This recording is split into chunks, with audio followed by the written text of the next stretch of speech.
अमरावती शहरातील हमालपुरा परिसरात गणपती विसर्जन मिरवणुकीत एक धक्कादायक घटना घडली आहे।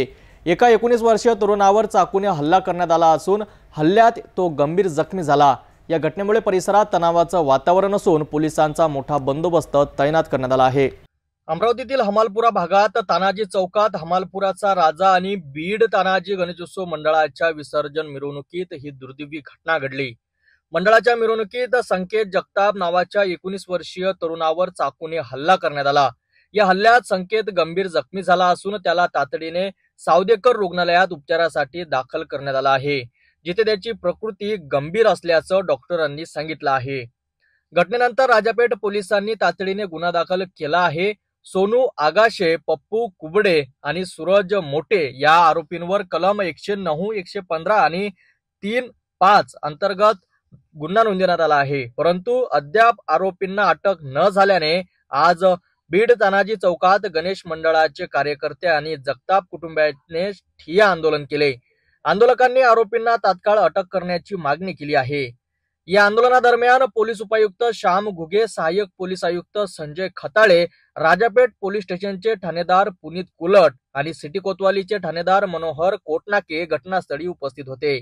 हमालपुरा परिसरातील संवेदनशील परिस्थिती लक्षात घेऊन आरसीपी पोलीस तुकडीही तैनात करण्यात आली आहे।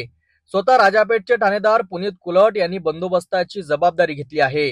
जखमी संकेतचे वडील यांनीही या घटनेबद्दल आपली बाजू मांडली आहे।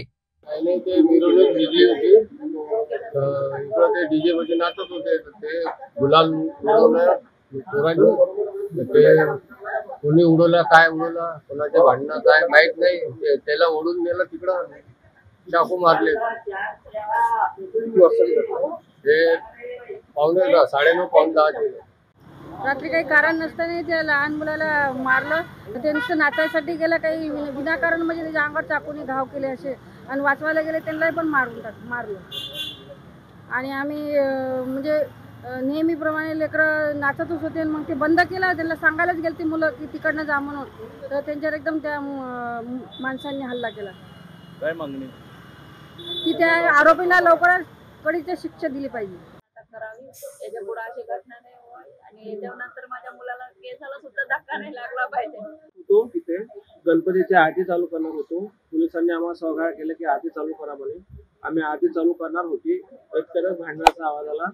पाहतो काय तर तिकडे लहान भावाला माझ्या कोणीतरी ओढून नेल्यासारखं झालं गुलालामध्ये। त्याला पण माहित नाही, त्याला वाटलं की माझे मित्रच आहे का, आपण मस्ती करत आहे का गुलाल खेळासाठी। त्याला तिकडे ओढून नेला, आमच्या चौकातून त्या चौकात नेलं आणि त्याला डायरेक्ट चाकू मारून तो डायरेक्ट आला आणि बेशुद्ध पडला। बस फक्त लवकरात लवकर आरोपींना तात्काळ अरेस्ट करा आणि जे काय आहे त्यांच्यावर कारवाई करा। सध्या परिसरात शांतता राखण्यासाठी पोलीस सतर्क आहेत। आरोपींना लवकरात लवकर अटक करून न्याय मिळेल अशी आशा जखमी तरुणाच्या कुटुंबियांनी व्यक्त केली आहे।